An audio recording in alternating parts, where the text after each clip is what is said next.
Hola, buenos días, buenas tardes y buenas noches. Bienvenidos y bienvenidas a esta nueva edición, a esta nueva temporada, ya la temporada 9 de NewsClick Cyber, el programa semanal dedicado a la ciberseguridad y también a la tecnología, dirigido a todo el mundo de habla hispana. Os damos un cordial saludo desde Madrid, donde realizamos el programa, y damos una bienvenida a todas las emisoras que nos escuchan, emisoras de FM de España, Argentina, Bolivia, Estados Unidos, Perú y Colombia. En el equipo de hoy tenemos a nuestra extrema izquierda hoy a don Javi Soria. Hola. Defensa. ¿Eres el defensa? Bueno, por ejemplo. Por ejemplo, ¿qué tal te han ido las vacaciones? Muy bien, cortitas pero intensas. Intensas. Tengo a mi centro izquierda hoy a don Carlos Valerdi. Hola, ¿Qué Carlos. tal? Bien, muy contento de volver a comenzar una nueva temporada y de todas las emisoras que se han sumado en este cortito tiempo, ¿no? Sí, ya más de 100 emisoras. También damos la bienvenida a don Rafa Tortajada, la voz profunda de la radio. ¿Qué tal, Carlos? Deseando volver. Hemos estado todo este verano ahí deseando. Y también tenemos a don Dani Vaquero, que con su habitual sonrisa radiofónica vuelve locas a ellas. Saludos, mundo. Oye, Carlos, ¿cuántas temporadas van ya? Son 9. Hay que aclarar que se dice pronto, que son 9 temporadas porque cada año lo partimos en 2 trozos, como el trofeo apertura y el clausura que se hace en Latinoamérica. Entonces hacemos una temporada desde septiembre hasta diciembre y luego otra desde enero hasta julio. Bueno, pero digamos que son las primeras 9 de otras muchas. Eso sí. Finalmente estoy yo, Carlos Lillo, y también damos las gracias como siempre al pulpo de los potenciómetros, al mago de las teclas, a don Pedro, que está ahí detrás de la pecera. Pedro, di algo a tu audiencia. Muy buenas tardes a todos. Y aprovecho también para dar la bienvenida al invitado que tenemos hoy, que es una persona a la que teníamos ganas de tener aquí en el estudio, que es a don Raúl Bretón. Hola, Raúl, además amigo. Hola, encantado de estar aquí con vosotros y rodeado de amigos. Un placer. Bueno, pues ¿qué tenemos en el programa, Bueno, también damos un cordial saludo a toda la audiencia que nos escucha a través de las emisiones en FM y también a aquellos oyentes que escuchan nuestros podcasts mientras que realizan cualquier tipo de actividad, ya sea durante un partido de fútbol que metes 5 goles y pierdes 4-1. Eso es difícil, ¿no? Sí. Un gol en propia meta, quizá. Claro. O mientras pelan patatas. Bueno, durante toda la semana nos podéis seguir a través de las redes sociales o de nuestro email info@clickciber.com. Además, recordaros y recomendamos visitar nuestra web llena de interesantes contenidos, clickciber.com. Y si no estáis en ninguno de los países donde se retransmite por FM, os recordamos que también estamos en la plataforma de podcasting. Nos podéis buscar en Spotify, en iVoox, en Apple Podcasts, en TuneIn, en YouTube, en Twitch. Yo creo que en casi todas. Yo creo que sí, son más de 12, o sea, nada. Es imposible. Buscar la palabra ClickCiber y ahí estaremos. Bueno, don Carlos Valerdi, ¿y cuál va a ser el contenido del programa de hoy? Bueno, vamos a empezar diciendo que un día como hoy, 6 de septiembre de 2005, y esto qué viejo que nos estamos poniendo, ¿no? Qué viejos. Nuestra tecnoefeméride es que Microsoft lanza su primer ratón láser, el Laser Mouse 6000. Nos acordamos que teníamos que limpiar la bolita antes, ¿no? Bueno. Luego seguiremos con las noticias, la ciberpíldora que haremos un básicos para hogar, antivirus, las tecnoefemérides, nuestro monográfico de básico para empresas, donde hablaremos de Next Generation Firewall, y nuestro invitado de hoy, Raúl Bretón de Innovasur. Pues sí, ya que aprovechamos esta entrada de la nueva temporada, pues vamos a hacer un recordatorio de básicos tanto para hogar como para empresas. Pues vamos con ese primer bloque, el bloque de noticias de ciberseguridad.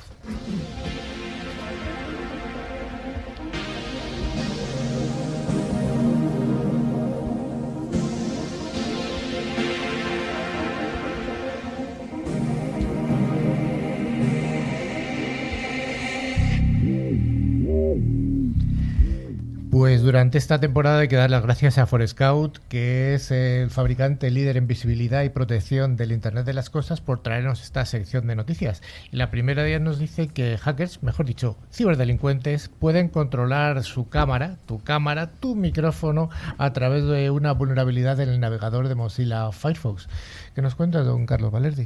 Bueno, sí, han salido a la luz 2 vulnerabilidades graves en los productos de Mozilla que pueden otorgar a los hackers acceso a las cámaras y el micrófono desde su dispositivo si se explotan con éxito. Ambas vulnerabilidades han sido reconocidas oficialmente por Mozilla, así como por el equipo indio de respuesta de emergencias informáticas, el CERT-IN, la principal agencia de seguridad cibernética del país. Bueno, pues esta agencia lo que ha advertido es la existencia de las 7 vulnerabilidades que afectan al navegador Firefox, pero también a la versión SR, que es el Extended Support Release, y el Thunderbird. Al final, para quien no lo conozca, Firefox es el navegador que más o menos todos podemos tener en nuestros dispositivos personales. La versión SR está desarrollada para grandes corporaciones, como pueden ser universidades o una empresa, y el sistema de Thunderbird es un servidor con su gestión propia del correo, que también ofrece Firefox, o sea, Mozilla. Se han informado múltiples vulnerabilidades en los productos de Mozilla que podrían permitir que un atacante remoto eluda las restricciones de seguridad, ejecute código arbitrario y provoque un ataque de denegación de servicio en el sistema objetivo, afirma el aviso del CERT, que además ha clasificado las 7 vulnerabilidades como altas en gravedad. Dani, vamos a recordar lo que es esto de ejecución de código arbitrario. Sí, que eso siempre sale cuando hablamos de vulnerabilidades y muchas veces suena un poco a chino. Al final, la ejecución de un código arbitrario significa ejecutar cualquier tipo de código. Por eso es arbitrario, aleatorio o lo que tú quieras, básicamente, pero queda más chulo decir esa palabra. Entonces, en ese caso, cuando un atacante está dentro de un sistema y ejecuta ese código arbitrario, realmente significa que puede ejecutar cualquier tipo de código, cualquier tipo de acción. Entonces, una de esas acciones podría ser pues con un comportamiento malicioso, podría intentar robar pues datos, podría intentar instalar otro componente o podría hacer lo que, bueno, pues buenamente ese código arbitrario pues pudiera hacer. Bueno, el más serio que existe está en el Mozilla ESR, que es el que mencionaba Dani, que es para corporaciones, educativo y demás, y puede otorgar acceso a todos los permisos que se han otorgado al navegador, incluida la cámara y el micrófono, como mencionábamos anteriormente. El segundo afecta a la versión de Android de Firefox y puede habilitar la grabación de audio en la computadora de destino sin que el usuario reciba una notificación al respecto. Dani, ¿deberían preocuparse los usuarios de Mozilla? Bueno, no es tan sencillo explotar este tipo de vulnerabilidades, pero no cabe duda que lo que mejor que podemos hacer es mantener nuestros sistemas actualizados. Y cuando hablamos del navegador es tan sencillo como descargar automáticamente la última versión para que nos lo corrijan todos estos fallos. Sobre todo porque cada vez se ve más que cuando se hacen estos avisos de que hay ciertas vulnerabilidades, esos ciberatacantes intentan aprovecharlo para pues poder conseguir a aquellos usuarios que no tienen actualizado y corregido ese problema, pues cometer ese ciberdelito. Bueno, vamos con la siguiente noticia que nos habla de otro navegador muy popular, ya que se ha descubierto una vulnerabilidad de Chrome que permite que las páginas web reemplacen el contenido del portapapeles. Dani. Sí, bueno, pues pasamos de Mozilla, en este caso a Google Chrome, y es que parece ser que el propio navegador de Chrome, que también muchos podremos tener en nuestros dispositivos personales, no tiene esas medidas de seguridad necesarias para evitar que pues un sitio, por ejemplo, escriba en el portapapeles. El desarrollador, que se llama Jeff Johnson, pues ha indicado que la vulnerabilidad se ha introducido en la versión 104 de Chrome, cuando se rompió pues ese requisito en el que pues un usuario podía copiar contenido en el portapapeles. Por eso, pues cuando un usuario está visitando una página web, sea la que sea, pero bueno, más que sea la que está especialmente diseñada para este comportamiento malicioso, el contenido del portapapeles que tenemos en el sistema operativo puede reemplazarse por un contenido que nos está introduciendo esta página web.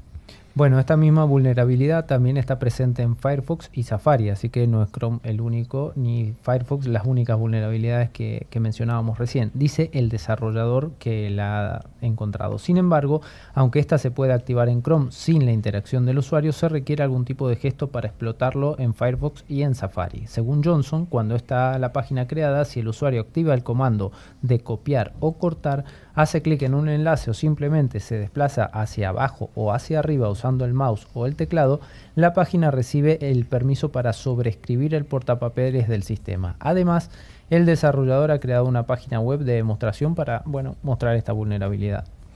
Dani, ¿qué podría ocurrir con esta vulnerabilidad? Bueno, pues en este caso, cuando estuviéramos navegando por una página web que hace este comportamiento, lo que podría pasar es que nos borrara el contenido que tuviéramos en el portapapeles del sistema, que habíamos copiado previamente, reemplazándolo pues por algo que la propia página estuviera introduciendo. Entonces, por una parte, podríamos perder información valiosa que tuviéramos copiada y por otra parte nos puede introducir pues información errónea o maliciosa en ese portapapeles. Se ha observado además que los ciberdelincuentes apuntan al contenido del portapapeles en ataques destinados a secuestrar las transacciones de criptomonedas de una víctima. Como parte de tales ataques, el malware generalmente se usa para reemplazar en el portapapeles una dirección de billetera criptográfica con la de una billetera controlada por los atacantes. Así que los que hagan minería y demás, tener cuidadillo. Bueno. O actualizar Chrome. No, actualizarlo. O Una vender. de dos. Y comer nocillas, Richard. Mocilla. Bueno, ya sabemos que estamos en una semiguerra, o al menos una guerra económica en Europa, y el gobierno español, bueno, parece ser que está dando medidas de ahorro energético. ¿Y qué podemos decir de esta explicación de estas medidas, Dani? Pues efectivamente acaba de revelarse un poco lo que todos estábamos esperando, que era el comunicado oficial del gobierno, donde se detallaban esas medidas energéticas que debemos adoptar todos, tanto empresas, compañías como los particulares, para tener un ahorro sustancial y de cara a este invierno pues hacer menos gasto de electricidad, gas, etcétera. Venga, don Carlos, danos un poco más de luz. Bueno, a ver, entre las medidas que se han publicado hemos visto un poco de todo realmente. Debemos mantener la temperatura a 29 grados, realizar inspecciones eléctricas, apagar los monumentos menos visitados o incluso que a partir de ahora cualquier conductor debe actuar como si tuviera un BMW y no debe usar los intermitentes, ¿sí? Porque se gastan. Se ha calculado que cada vehículo ahorrará entre un 1 y un 1,5% de consumo energético en esta medida. Llamativo. Interesante. ¿Y algo más relacionado con la ciberseguridad? Bueno, o con el mundo de TI, pues en este anteproyecto de ley lo que se ha hecho es que se prohíbe la existencia de 2 monitores en el puesto de trabajo, por lo que se pasará de tener varias pantallas a solamente una.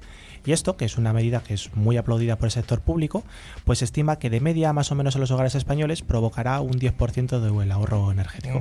Hay una medida además que está valorando el gobierno, que todavía no está en el anteproyecto siquiera, que es disminuir el tamaño de los smartphones. Va a ser de 2 pulgadas solamente. Ahí los vendedores de lupa seguro que están interesados. Entonces, bueno, yo creo que está... Ahora una pregunta, ¿y los que tenemos Ferrari, cómo hacemos con los intermitentes? ¿También no aplica? hace falta Ferrari, no hace es falta. necesario. Ah, Tiras ok. por la calle en medio. Ok, perfecto.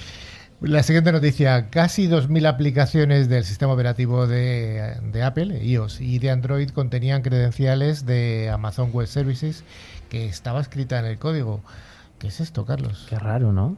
Qué noticia llamativa. Bueno, si bien el equipo de búsqueda de amenazas de Symantec analizó las aplicaciones de Android e iOS, casi todas las aplicaciones que contenían credenciales codificadas fueron desarrolladas para iOS. Bueno, es que esto es un desastre total. O sea, en el propio desarrollo del código, más del 77% de esas aplicaciones tenía un token de acceso a una instancia de Amazon Web Service, válidos además, que pues te permitían el acceso a esa nube privada. Y la mitad, además, contenían tokens que daban el acceso a los propios archivos que estaban ahí almacenados. Y en algunos casos con millones y millones de archivos, que se ubica pues en Amazon S3. Bueno, el estudio destaca una vulnerabilidad de la cadena de suministro con implicaciones potencialmente graves. Más de la mitad de las aplicaciones móviles usaban los mismos tokens de acceso a Amazon que estaban presentes en otras aplicaciones, a menudo creadas por diferentes desarrolladores y empresas. Siempre hablamos, ¿no?, de esto de la cadena y del desarrollo de punta a punta y la seguridad. Bueno. Uy, ¿cuál es el origen de esta vulnerabilidad, Dani? Pues siempre, lo de siempre, el error humano, el error de capa 8. Error y horror, las dos cosas. Sí. ¿No? Ese copy-paste, ese copiar-pegar que hacemos, pues en el mundo del desarrollo también pasa así. Entonces, este origen de la vulnerabilidad lo que implicaba es que pues bastantes desarrolladores utilizaban esa biblioteca común de terceros, un SDK, y claro, pues ahí tenían esas credenciales hardcodeadas en el código y a partir de aquí ya es replicar. Entonces, por no revisar esa parte de que estás reutilizando de otros proyectos, pues al final se introduce en el propio código este tipo de vulnerabilidades. A veces el apuro por sacar el producto rápido al mercado también, ¿no? Es posible que las credenciales solo permitan acceso a un activo específico, en cuyo caso su exposición tiene un impacto, limitado. Sin embargo, en algunos casos el desarrollador puede estar usando y exponiendo sin darse cuenta un token de acceso que pone en riesgo todos los archivos y el almacenamiento de una organización. Claro, si esa aplicación, por ejemplo, da servicio entre empresas, lo que se conoce como un business to business, al final lo que estamos dando, utilizando ese SDK de terceros, pues las claves codificadas de Amazon Web Services a otra empresa de la que no debería tener acceso y por lo tanto pues poder utilizar datos privados de la aplicación, ficheros almacenados, en fin, información personal que luego pues obviamente podemos tener un problema de ciberseguridad bastante importante. Bueno, ¿y habría algún ejemplo para clarificar esto? Sí, por supuesto. Por ejemplo, 5 aplicaciones bancarias populares de ellos usaron el mismo SDK de identidad digital. El SDK contenía credenciales en la nube que exponían datos de autenticación privados y claves pertenecientes a cada aplicación financiera que usa el SDK. La clave de acceso también expuso 300.000 huellas digitales biométricas, esto me da un poquito de miedo, datos personales, datos de infraestructura y código fuente. Además, Dani, ¿qué más? Bueno, pues también hay bibliotecas vulnerables que utilizan pues unas 16 aplicaciones de apuestas en línea que básicamente pues exponen las credenciales de esa cuenta raíz que daba acceso a todo, a la infraestructura, a los servicios en la nube. Bueno, cuando es raíz es que entras hasta la cocina. Al final muchas veces hablamos del SecDevOps, el introducir la seguridad por defecto en el propio desarrollo de las aplicaciones, del código y demás, y como se ve es muy necesario para evitar que cuando tenemos que publicar un servicio, en este caso esas aplicaciones, pues ocurra esta problemática. Bueno, pues vamos con la última de las noticias de hoy y aclaramos para nuestra audiencia joven, la audiencia que se ha incorporado, que una de las noticias es falsa. Hay una noticia fake y esa noticia fake hay que adivinarla para el concurso final. Si no habéis estado atentos, pues escucharlo otra vez. Una noticia ha sido falsa y nos enviáis un correo, pues ya diremos luego la dirección para acceder al concurso. La última noticia nos habla de que las pymes, estas empresas pequeñas y medianas, parece ser que son las más frágiles frente a los ciberataques, ¿no, Carlos? Así es, en el último año, según indica Datos 101, se produjeron 40.000 ciberataques diarios. Esto es una locura. Solo en España, ¿no? Solo en España. La transformación digital es una realidad que se ha visto, incrementada por la pandemia, como ya sabemos. Muchas empresas han tenido que acelerar la digitalización para adaptarse a estos tiempos tan convulsos. Lo que no han hecho es invertir en seguridad. Esta aceleración ha dejado en muchos casos vulnerabilidades al descubierto en muchas empresas. La falta de medios de protección adecuados ha llevado especialmente a las pymes a ser el objetivo de los ciberdelincuentes, nuestros amigos. De hecho, si recordáis, España suele salir en estos rankings y no bien parada, porque somos más o menos, depende de donde veamos, el tercer país más atractivo para los ciberdelincuentes. Entonces ese riesgo es muy alto de tener un ciberataque y simplemente por volumen, pues somos susceptibles todo el mundo de poder ser objetivos. Así que las empresas cada vez más se toman más en serio esa materia de ciberseguridad para intentar proteger pues sus conocimientos, sus servicios, su know-how, al fin y al cabo, pues su negocio y poder continuar haciendo, ese negocio. Además, en épocas como el verano son las más elegidas por los ciberdelincuentes para incrementar sus ataques de ransomware contra las empresas. Durante los últimos años se han producido un gran aumento mundial de los ataques, especialmente contra pymes. Y ya lo hemos visto en el verano, nos ha costado mucho seleccionar las noticias para esta primera edición de la temporada, porque realmente han sido múltiples. Bueno, pues quería preguntar solamente, ¿hay alguna ayuda por parte de las autoridades, del gobierno, del Estado para estas pymes? De hecho, hay que recordar que ahora últimamente, probablemente hayáis visto incluso anuncios en televisión o en medios, de prensa y demás. Hay algo que se llama Aquí Digital, que son ayudas. Seguro que nos habla luego Raúl de eso. Está aquí. Sí.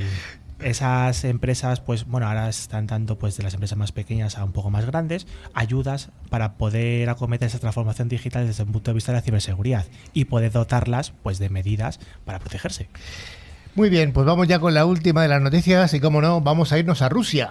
Nuestros amigos de Rusia. Parece ser que uno de los sistemas de taxi más populares de Rusia ha sido comprometido, creando el caos en Moscú, Dani. Sí, la plataforma, que se llama Yandex Taxi, claro, que es ruso, pues parece ser que fue comprometida haciendo que miles de taxis fueran a la misma dirección en Moscú, lo que provocó un embotellamiento total en esa zona, claro. Según South Front, el ciberataque se originó hoy y provocó que los conductores perdieran hasta 40 minutos en el tráfico. Yandex Taxi confirmó lo ocurrido y declaró que actuaron rápido para evitar que se siguieran acumulando los pedidos falsos.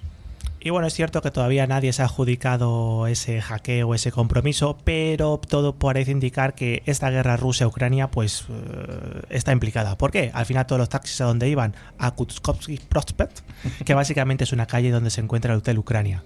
Entonces, aunque ahora mismo se llama Radisson Collection, pero parece que algo tiene que ver. Bueno, pues hasta aquí las noticias. Insistimos que una de ellas era falsa.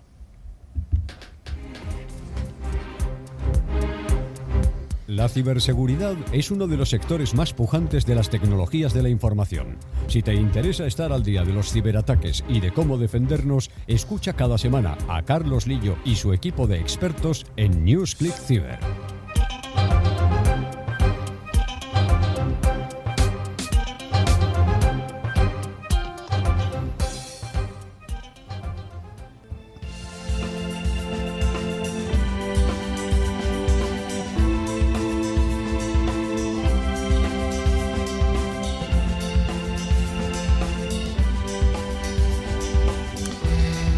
Pues como todas las semanas, una de las misiones que tenemos en NewsClick Cyber es la difusión de conceptos tecnológicos, y gracias a ALOT, solución tecnológica que asegura el rendimiento de las aplicaciones más importantes, hoy vamos a hablar de las cosas más básicas que tenemos que tener los usuarios domésticos, los usuarios familiares. Estamos hablando de los antivirus. Rafa, ¿qué nos cuentas?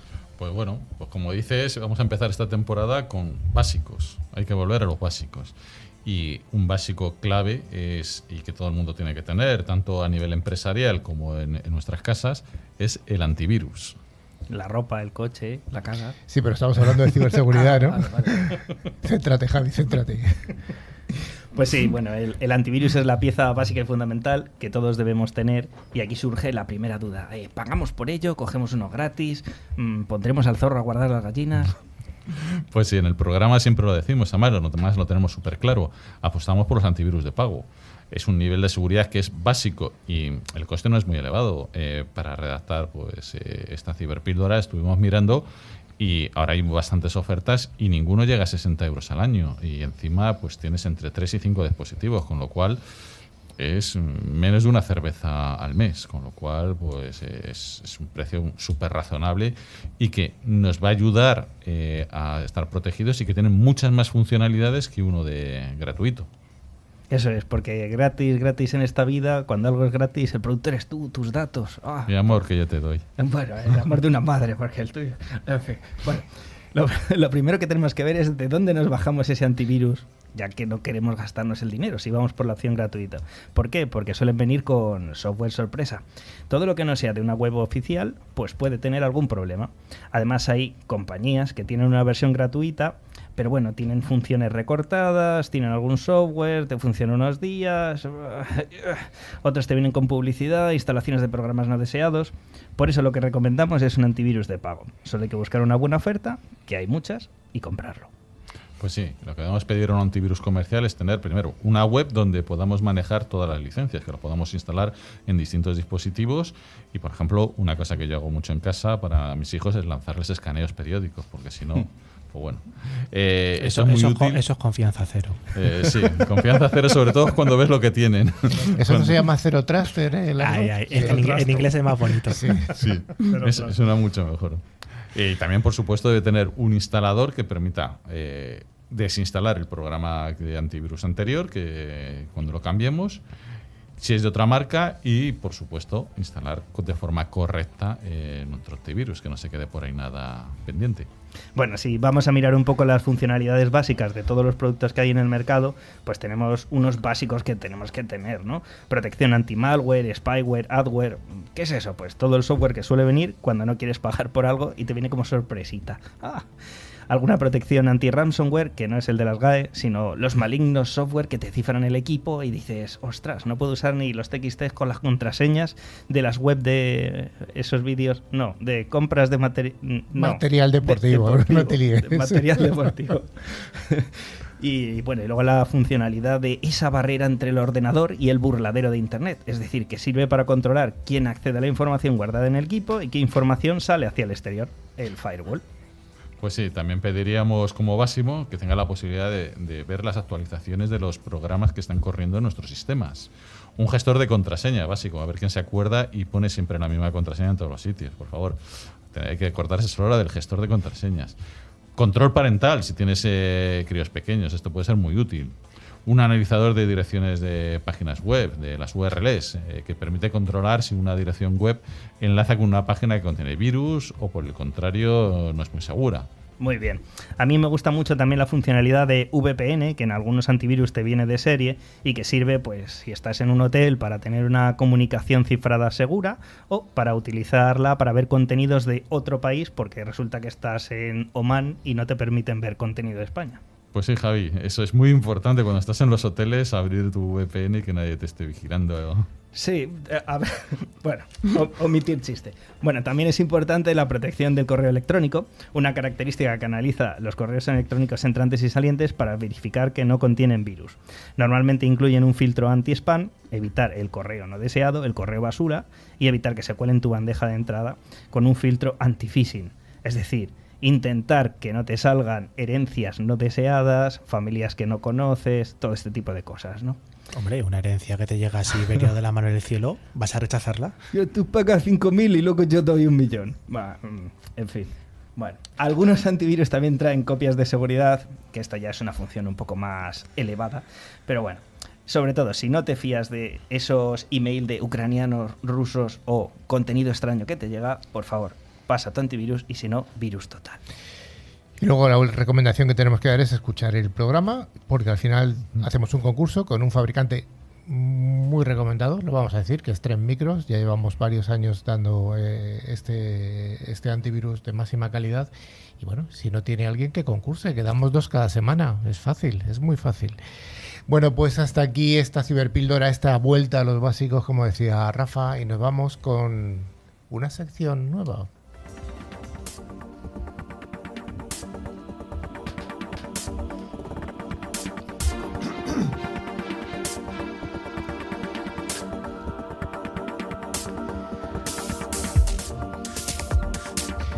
Bueno, pues como en todos los ámbitos, en la tecnología y en la ciberseguridad, todos los días pasan cosas importantes y por eso hoy, gracias a Pentera, que garantiza la preparación de la seguridad en toda la superficie del ataque, vamos a traer estas tecnoefemérides. Don Carlos Valerdi y don Rafa, vais a contarnos qué pasó en una semana como esta, pero hace años. Bueno, así es, agosto nos lo saltamos, así que nos vamos directamente al 2 de septiembre de 1936, que nace Andrew Stephen Andy Grove, un hombre de negocios estadounidense de origen húngaro, ingeniero y autor, y es el pionero de la ciencia de la industria de los semiconductores y fue director general de Intel Corporation, que ya todos la conocemos, que bueno, la ayudó a transformarse en el mayor fabricante mundial de semiconductores. Un poquito antes, el 4 de septiembre de 1888, George Eastman registró la marca Kodak, es del Eastman Kodak Company, comúnmente conocida como Kodak, que es una marca muy conocida, ya que es una compañía multinacional americana dedicada al proceso fotográfico. Bueno, el 4 de septiembre, pero de 1956, en nuestra sección IBM de la semana, ya le vamos a asignar una sección propia, la mencionada lanza el sistema de almacenamiento en disco IBM 350, el cual fue un componente importante del sistema IBM Ramac 305.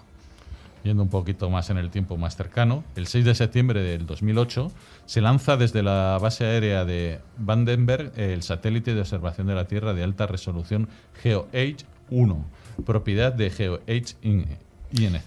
Bueno, y también vamos a dar una efeméride bastante más antigua. Tal día como hoy, estamos hablando del 6 de septiembre de hace 500 años, ocurrió algo muy importante, es que concluyó la primera vuelta al mundo, acabada que la concluyó Elcano y la empezó Magallanes. Realmente un hito tecnológico tremendo. Oye, muy bien dicho, pero muy bien dicho, Elcano y Magallanes, porque siempre lo escucho súper mal. Es que habéis visto una película de hace poco que salía. Empezó Magallanes y acabó Elcano. Sí. Javi creía que era Wally Fox. El que la completó fue Elcano, no fue Magallanes. Magallanes nunca la completó. Bueno, pues hasta aquí estas efemérides tecnológicas en las que ha habido hasta de navegación por barco.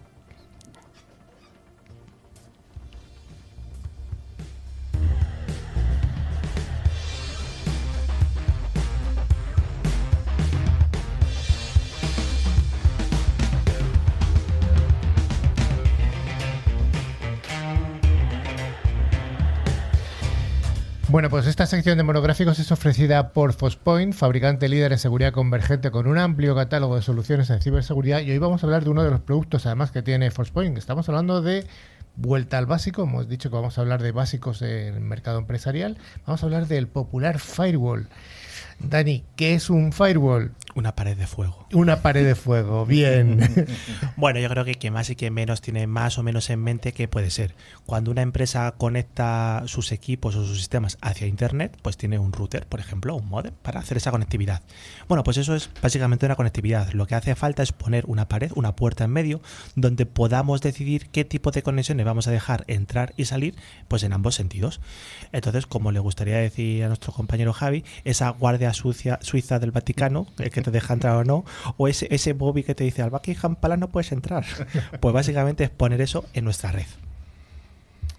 Bueno, ¿y qué nos permite hacer ese firewall? Bueno, pues permite el tráfico entrante y saliente entre redes, ordenadores, si el tráfico cumple determinados tipos de reglas, ¿no? Tú especificas exactamente el tipo de tráfico y dices, por aquí sí, por aquí no. Es un poco como guiar a las ovejas al matadero o evitar que se despeñen. ¿Este dispositivo, este firewall, puede ser software o hardware o cómo queda esto? Bueno, pues hay distintas versiones. Podemos tenerlo, pues cuando hablamos de hardware es tener una máquina, una cajita que podemos conectar. Si hablamos de software, pues vaya, es un programa informático. Entonces, hablando de hardware, es tener esa cajita que lo vamos a conectar pues a ese router que nos da conectividad y es el que va a tener por lo menos un cable de entrada y un cable de salida. Entre medias, pues ya definiremos qué cosas dejamos pasar y qué cosas vamos a bloquear. Bueno, al final en la parte de software pues lo tienes un poco pues como en toda la vida, en tu ordenador, en cualquier otro tipo de elemento, y normalmente tienes un poco menos de capacidad y de funcionalidad porque lo tienes un poco más para el estilo home office. Y luego, bueno, pues podemos también tener muchas versiones. Pues hay firewalls que son gratuitos y firewalls de pago. Es cierto que los que son gratuitos pues suelen tender a ser mucho más simplificados, mientras que los de pago te permiten tener una interfaz mucho más sencilla de utilizar, de ver qué tipo de conexiones están pues transitando por tu red y luego decidir si las quieres bloquear o no. Además, los controles que suelen incorporar pues son de una capa más superior, es decir, no solamente se basa en decir pues blanco o negro, es decir, permito bloqueo, sino que siempre hay una escala de grises en la que te permite detectar tipos distintos de conexiones y ya decidir pues qué hacer con ellas, si las dejas transitar o no. Vamos, lo normal, que es lo posible y lo más recomendable, es tener un firewall hardware con una parte de software y que tengas ambos simultáneamente para lograr mayor proyección y mayor rendimiento. De forma así somera, ¿cuáles serían las funciones con las que cumple un firewall? Bueno, la primaria obviamente es tener esa barrera que permita pues bloquear intentos de acceder a la información desde el exterior, información tuya que lo tienes dentro, por ejemplo. Evitar que usuarios no autorizados accedan a los equipos o a las redes de la organización que se conectan a Internet. Pero también algo muy interesante es la supervisión de los equipos que hacen conectividad hacia Internet para intentar detectar, por ejemplo, una comunicación con un command and control, un spammer o lo que sea, que te puede dar pie a pensar, leches, este equipo a lo mejor está infectado. Debería pasar ese antivirus que me acabo de comprar. O que te ha tocado en el concurso. Bueno, otra de las cosas pueden ser visualizar y bloquear aplicaciones que puedan generar cualquier tipo de riesgo. Y por supuesto, advertir intentos de conexión, tanto del exterior como desde el interior, que no deberían estar ahí y que no deberían producirse, porque nos puede dar pie a pensar que estamos sufriendo un intento de ataque si nos proviene del exterior, o incluso que tenemos un compromiso interno cuando nos provienen desde equipos o sistemas que están dentro de nuestra red. O si sois los hijos de Rafa, para evitar que Rafa os cotille. Bueno, también podéis advertir de intentos de conexión mediante aplicaciones a tu equipo que se conectan desde otros equipos internos, o detectar aplicaciones con rutas extrañas, fuentes de información peligrosas, cualquier tipo de cosa dentro de una empresa o en tu casa. Bueno, y ya hay algo de lo que se habla habitualmente, que son las políticas de firewall, que al final es una forma de filtrar el tráfico, ¿no, Dani? Sí, al final cuando hablamos de políticas o reglas y demás, el firewall tiene algo o debería tener algo que es muy sencillo de entender, que es por defecto yo lo bloqueo todo. De esa forma, si no caes en la cuenta que tienes que bloquear algo, como ya por defecto lo estás bloqueando, oye, pues ya está salvaguardado. Y a partir de ahí, la idea de estas políticas es ir implementando excepciones a ese bloqueo total para ir permitiendo las comunicaciones que tú ya sabes que tienen que estar permitidas. Por ejemplo, pues el acceso a tu navegador a través de pues un cliente de correo, al servidor de correo, por ejemplo, para descargar esos mensajes. Y, don Javi Soria, ¿qué hacemos con el spam? Bueno, recuerda un poquito qué es el spam. Bueno, el spam al final es ese correo automatizado que te envían que tú no has pedido, ya sea porque te has registrado en un sitio o porque están intentando pescarte de alguna manera, ¿no? O sea, correo no deseado.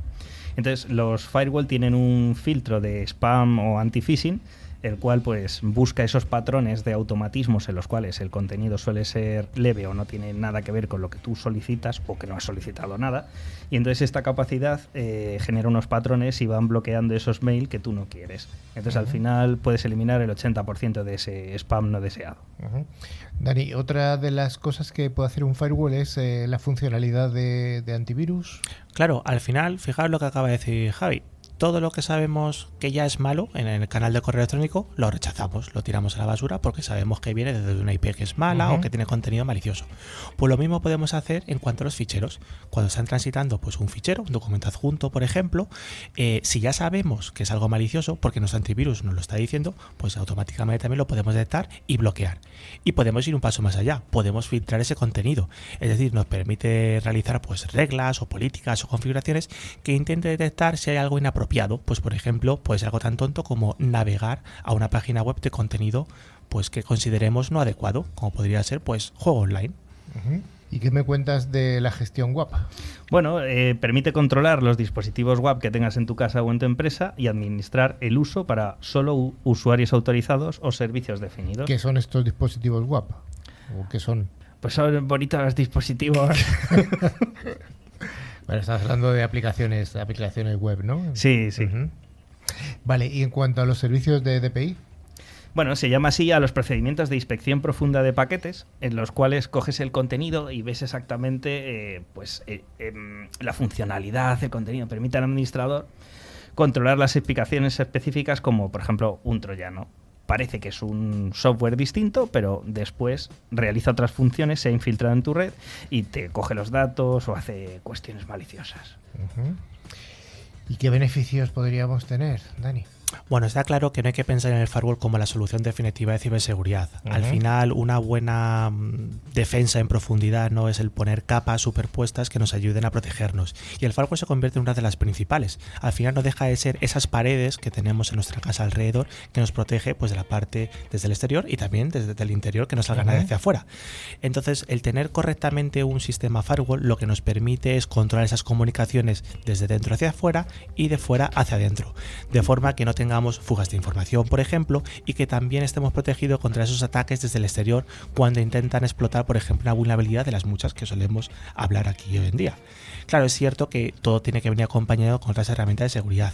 ¿Qué pasa si, pues, oye, nos hemos olvidado una configuración, una política, una regla no funciona adecuadamente, o que simplemente ese atacante pues resulta que ha conseguido bypassear, saltarse esa medida de protección? Bueno, pues entrarán en juego otras medidas como pudiéramos tener un proxy de navegación, un antivirus, bueno, muchísimas cosas. Este tipo de elementos de los que seguiremos hablando en las próximas semanas, porque hoy era el básico, que es de un hecho, firewall. Antes que hemos hablado en esa ciberpíldora de los antivirus, hay muchos antivirus, también comerciales, que incorporan funcionalidades de firewall, donde puedes permitir o no cierto tipo de conexiones. Y de esa manera, pues bueno, intentar segurizar más tu dispositivo donde lo tengas instalado. Esa yo creo que es una de las casuísticas de la ciberseguridad, que muchas de las cosas están mezcladas, un fabricante hace una cosa, pero además un poquito de la otra. Al final todo el mundo intentamos hacer un poco de todo.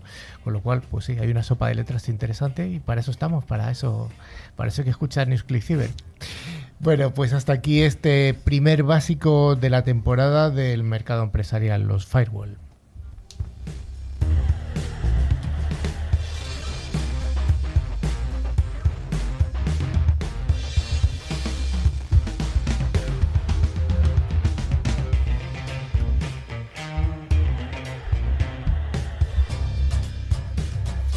Bueno, pues como comentábamos al principio, tenemos el placer de contar hoy en el estudio aquí de Madrid con don Raúl Bretón, que es el responsable de producto en Innovasur, entre otras muchas cosas y bueno, hay más cosas que ha hecho. Bueno, muchas gracias por estar con nosotros, Raúl. Gracias a vosotros, Carlos, muchas gracias. Oye, ¿nos das una breve pincelada de cuál ha sido tu carrera profesional? Ligada siempre a la ciberseguridad, claro. Bueno, esto tiene un problema, es que cuando uno tiene años se alargaría. No, bueno, ligada a la ciberseguridad, la verdad que empecé hace 21 años en una operadora en Telefónica, ahí he hecho casi toda mi carrera en ciberseguridad. Empecé en la seguridad de la red, luego pasé a los procesos de seguridad y luego pues me dieron la oportunidad de liderar el SOC de grandes cuentas y ahí estuve bastante entretenido hasta hace año y medio y desde entonces pues colaboro con Innovasur y con alguna otra empresa en desarrollar productos de seguridad. Un SOC, vaya responsabilidad. Además, el SOC de Telefónica, eso son palabras mayores. Muy entretenido. Muy entretenido. Entonces, ¿qué estás haciendo ahora? Pues en estos momentos con Innovasur estamos desarrollando un producto para... Bueno, desarrollamos el año pasado un producto para pymes que hemos comercializado desde finales del 2021 y que está funcionando bien, con cientos de clientes ya enganchados al servicio. Y luego también colaboro con alguna otra empresa en procesos de seguridad, de ciberseguridad, en mejora de sus procesos y también en la parte de operaciones, porque al final uno de los que venimos de operaciones, la cabra tira al monte y nos gusta el barro. Estamos hablando de pymes. Yo creo que habría que acotar un poco lo que es una pyme, porque no es lo mismo una pyme en Estados Unidos que una pyme en España. Bueno, debe ser lo mismo en proporción. Sí, bueno, en proporción. Si sí. no las comparas.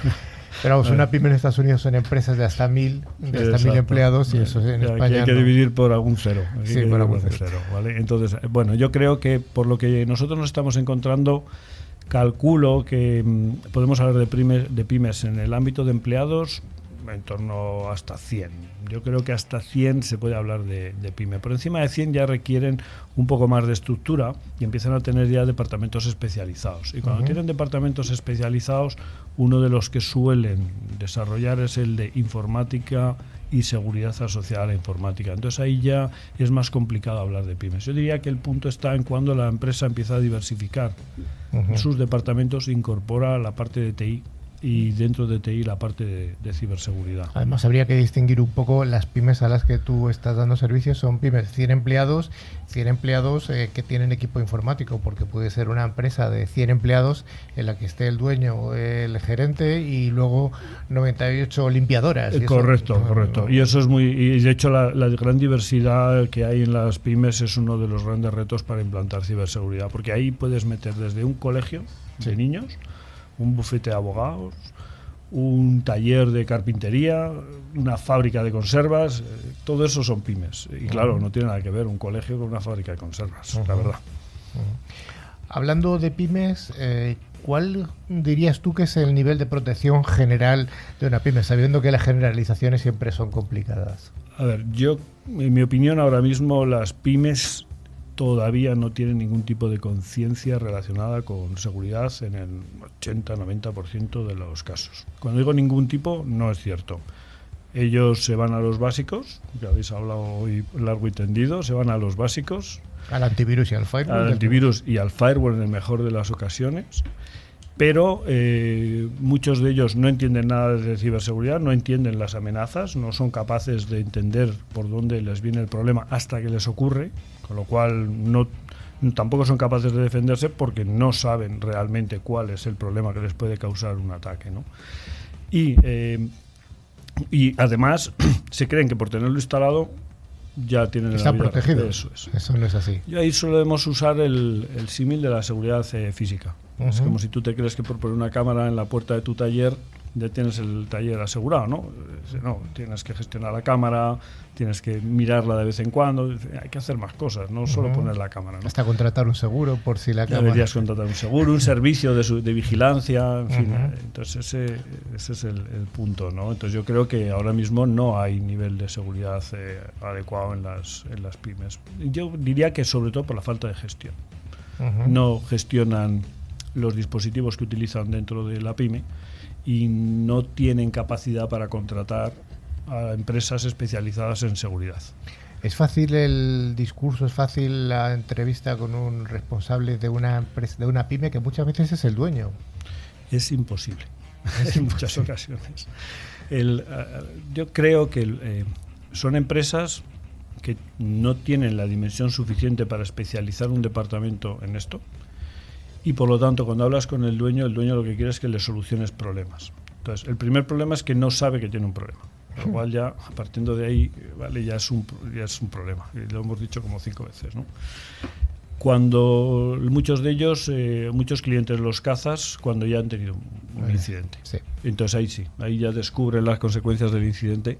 Y entonces ya sí que te piden que por favor les ayudes. Entonces, ¿estás de acuerdo conmigo en que la mejor preventa es un incidente pasado? En estos momentos sí, por desgracia. Sí, por desgracia. ¿Alguna vez se ha comentado aquí que nadie aprende en cabeza ajena? Entonces, por mucho que digamos que haya 40.000 ataques diarios, que se ha comentado antes en una noticia... Es como cuando oyes ahí 27.000 aves cruzando el cielo, nadie entiende que son cifras que retumban en la cabeza, pero que no calan. Pero realmente sí que son ataques que ocurren. Y yo creo que además una cosa que has comentado, muchas veces una pyme es atacada, sufre una denegación de servicio, sufre algo, pero no sabe que está siendo atacada. Puede echarle la culpa de que no funciona el programa o a que el operador no... Pero no es consciente de que está sufriendo un ataque.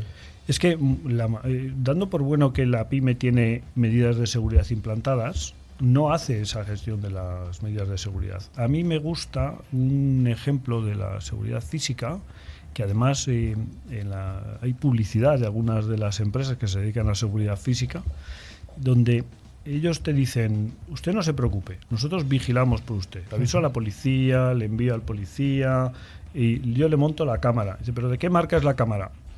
Tú no sabes de qué marca es la cámara. Yo le monto el sensor. ¿Pero qué sensor es? Usted no se preocupe. Cuando el sensor salte, yo le aviso. Cuando la cámara me detecte movimiento, yo le aviso. E incluso ahí va más, ¿no? Dice, uy, acabo de detectar movimiento en el jardín, dice el anuncio, ¿no? Pero es el jardinero que viene hoy a las 8.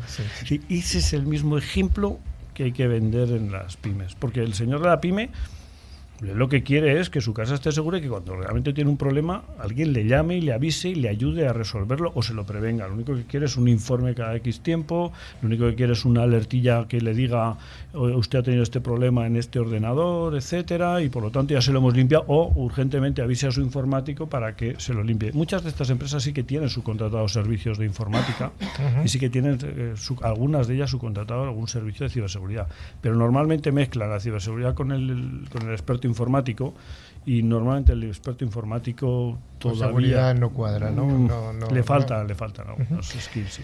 Volviendo un poco a los básicos de los que hemos hablado, ¿tú cuál considerarías ese highlight de 4 o 5 cosas básicas para una pyme en temas de seguridad? Sí, yo creo que es una pregunta fácil esta, ¿eh? No debería contar en el examen. El primero, el anti-spam en el correo. Anti-spam en el correo. Sí, porque es la puerta de entrada del 80-90% de los problemas todavía. O sea, la mayor parte de las empresas que tienen un incidente les llega porque les llega un enlace, que ahora es verdad que también les puede llegar por WhatsApp, les puede llegar por Telegram, les puede llegar por otros medios, porque muchos ya tienen estas aplicaciones en el PC. Porque en el mundo del móvil alguien dice, pero ¿y por qué no protege la pyme el móvil? Y dices, pero si no protege el PC, que es mucho más vulnerable, en el móvil casi nadie le preocupa y es muy raro que una pyme tenga un problema en el móvil. Entonces, el correo le protege ese primer vector de entrada. Segundo, el puesto de trabajo, un antivirus. El antivirus, sí.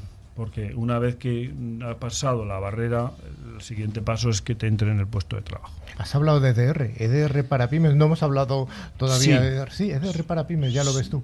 Sí, ¿no? Totalmente, porque facilita la gestión del malware y la parte de 0D, es decir, este tipo de malware que todavía no se ha propagado en los foros como detectado por muchos antivirus, los EDRs lo detectan. Y nos hemos encontrado que cuando tienes el EDR te previene antes que el antivirus. EDR antivirus, pero por lo menos uno de los dos, ¿vale? Una buena solución es un antivirus que ya te vigile vulnerabilidades del PC, que te avise cuando tienes como un Firefox con alguna vulnerabilidad, un Chrome con alguna vulnerabilidad, ¿no? De estas que habéis comentado antes. Muchos de este software ya te lo detecta y te lo reporta, y eso es trabajo para el informático, que no está de más, ¿no? Hay que darle un poquillo de trabajo. Hay que darle alegría, ¿no? De alegría para luego evitar trabajos más costosos, ¿no? El tercer punto es la protección de la sede cuando tienen sede, que ya no todas tienen sede. Sí. Hay un pequeño firewall en línea con lo que hemos comentado, protegiendo los accesos hacia afuera. Ya es la tercera barrera, porque si el malware se instala en el puesto, lo siguiente que hace es intentar descargarse nuevos componentes. Eso normalmente el firewall lo corta. Por último, quedaría quizás si tienen algún servicio en cloud, ¿vale? Que todavía no está muy claro, las tecnologías aún andan muy farragosas, y yo creo que ahí la pyme eso sería para nota, ¿no? Eso sería para nota.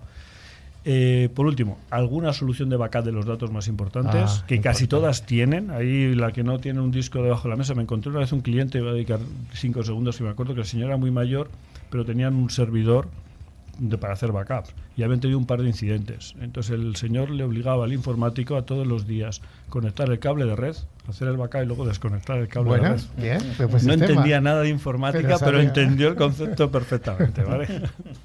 Con lo cual, un backup es importante. Y por último, un servicio de vigilancia. Y yo lo digo siempre al final, pero debería empezar por el servicio de vigilancia.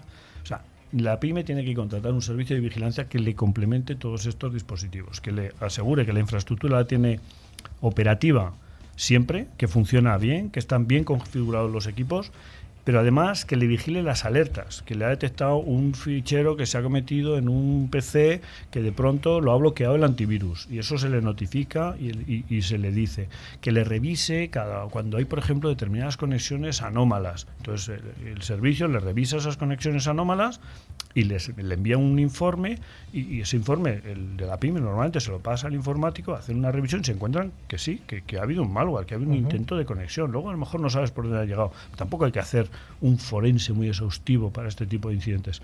Pero ya el cliente se siente protegido. Es como, volviendo al ejemplo de la seguridad física, ¿no? Y dices, oye, me acaba de saltar la alarma, me mandó allí un señor, al final era el perro que le había soltado la cadena y allí en la fábrica pues estaba haciendo saltar. Bueno, me quedo tranquilo por dos partes. Primero, porque es el perro, no pasó nada. Segundo, porque el servicio por detrás está atento. Sí. Creo que eso es fundamental, ¿vale? Oye, ya para acabar la entrevista, que me parece muy interesante lo que estás contando, me gustaría ligar lo que estás contando, el conocimiento bastante extenso que tienes del mercado de la PYME, con algo que ha contado Dani, que es el kit digital del gobierno, en este caso el gobierno español. ¿Cómo ves tú esa iniciativa? Bueno, a ver, yo veo la iniciativa desde dos prismas. Un primero prisma que, como revulsivo para movilizar el mercado, sirve, y de hecho yo creo que ha servido, ha hecho que muchas empresas se hayan posicionado en el mercado de las pymes, del cual huían todas. O sea, hasta hace exactamente 5 meses ninguna empresa de ciberseguridad quería saber nada del mercado de la pyme. Solo querían venderle la cajita para que instalara el antivirus. Porque era muy difícil hablar con el dueño, como tú decías. Y solo algunos osados nos aventuramos a meternos en ese mercado previamente al kit digital, ¿vale? Y es así. Pero, por el otro lado, el diseño del kit digital no deja de ser una ayuda que se traduce en una compra de licencia. Le falta la componente servicio.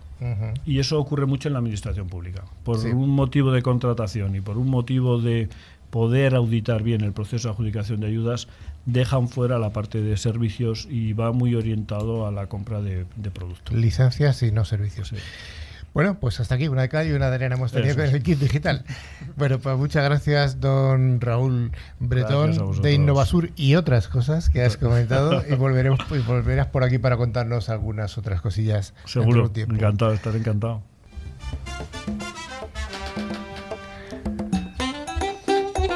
Bueno, pues como cada semana ya llegamos al concurso. Esta sección viene de la mano de Tren Micro, que nos trae los premios, que son 2 licencias anuales de antivirus con calidad profesional, válida cada una para 1 año. Y como decía Rafa antes, que para varios dispositivos. Esta vale para 3 dispositivos. El valor de cada regalo de cada una de ellas es de unos 50 euros, $50 al cambio ahora mismo. Así que se puede instalar en un PC, en un Mac, móvil, etcétera. Lo primero, tenemos ganadores no de la semana pasada, sino de el último programa de la temporada 8. Esa gente ya está infectada. Ya está esperando aquí el premio. Bueno, pero han esperado, venga, Rafa. Pues sí, Mariluz de Castro de Tarragona y Sonsoles Calamocha de Córdoba. Bueno, pues enhorabuena a las premiadas. ¿Y la pregunta de la semana próxima, Dani? Bueno, pues sencilla. ¿Cuáles de las noticias que hemos comentado es una noticia falsa? Así que si la sabéis, simplemente tenéis que escribirnos un email a info@clickciber.com indicando vuestro nombre, localidad y qué noticia es, claro. Bueno, pues ya sí que sí, News ClickCiber está llegando a su final en esta primera edición de la temporada 9. Pero antes de despedirnos, les recordamos que pueden ponerse en contacto con nosotros para participar del concurso, para sugerirnos cosas, para preguntarnos cosas a través de nuestro email info@clickciber.com, y también pueden seguirnos a través de todas nuestras redes sociales, Twitter, LinkedIn, Facebook, etcétera, etcétera, etcétera. Para hacer un calendario torrido, yo que sé, lo que quieran. A través de nuestra web ClickCiber se puede acceder a nuestra revista digital, ver las fotos y otros contenidos de interés. Finalmente, les recomendamos que a través de todas las plataformas de podcast pueden escuchar este programa y todos los anteriores, que están en iVoox, Spotify, TuneIn, YouTube, Twitter, etcétera, etcétera, etcétera, buscando ClickCiber. Pues así que sí, muchas gracias a todos, muchas gracias, don Carlos Valerdi. Gracias a ti. Muchas gracias, don Javi Soria. De nada, gracias a vosotros. Hasta luego, Dani. Adiós. Adiós, Rafita. Hasta la próxima semana. Y muchas gracias, Raúl. Gracias. Nos vemos y nos escuchamos aquí en 7 días, ya en el número 2 de la 9ª temporada. Adiós.